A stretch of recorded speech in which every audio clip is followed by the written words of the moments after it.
माण तालुक्यातील वडगाव नजीक झालेल्या अपघातात पती आणि पत्नी ठार। 4 महिन्यांपूर्वी झालं होतं लग्न। 4 महिन्याच्या सुखी संसाराचा असा झाला शेवट। लग्नाला अवघे 4 महिने झालेले। दोघांच्याही अंगावरची हळद अजूनही पिवळी असताना तिच्या कपाळाचं कुंकू पुसलं गेलं आणि त्यानंतर काही वेळातच तिनेही जीव सोडला। ही घटना कुठल्याही सिनेमातील नव्हे तर माण तालुक्यात प्रत्यक्षात काल घडलीय। वडगाव जवळ ओमनी आणि दुचाकीचा गुरुवारी संध्याकाळी भीषण अपघात झाला आणि होत्याचं नव्हतं झालं। दीपक आणि अक्षदा यांनी रंगवलेली सुखी संसाराच्या स्वप्नांचा चुराडा झाला। वारुगडचा दीपक जाधव आणि किरकसालची अक्षदा चव्हाण हे गेल्या नोव्हेंबरमध्येच विवाह बंधनात अडकले होते। दोघेही सुखी संसाराची सोनेरी स्वप्न पाहत असतानाच काल संध्याकाळी अघटित घडलं। फलटण दहिवडी मार्गावरून दुचाकीवरून घरी निघालेल्या दीपक व अक्षदा जाधव यांचा समोरून येणाऱ्या ओमनी यांचा भीषण अपघात झाला।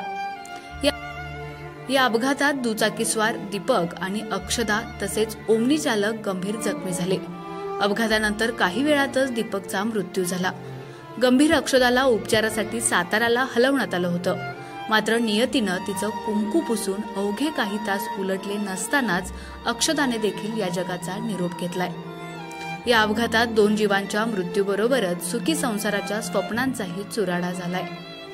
एकाच वेळी पत्नी आणि पतीचा मृत्यू झाल्याच्या या हृदयद्रावक घटनेनं सर्वत्र हळहळ व्यक्त होते।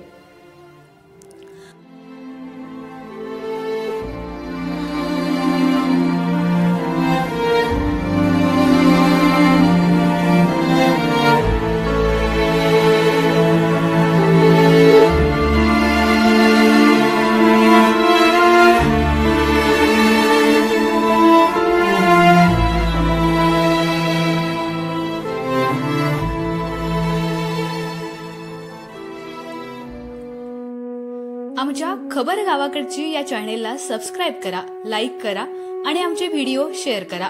धन्यवाद।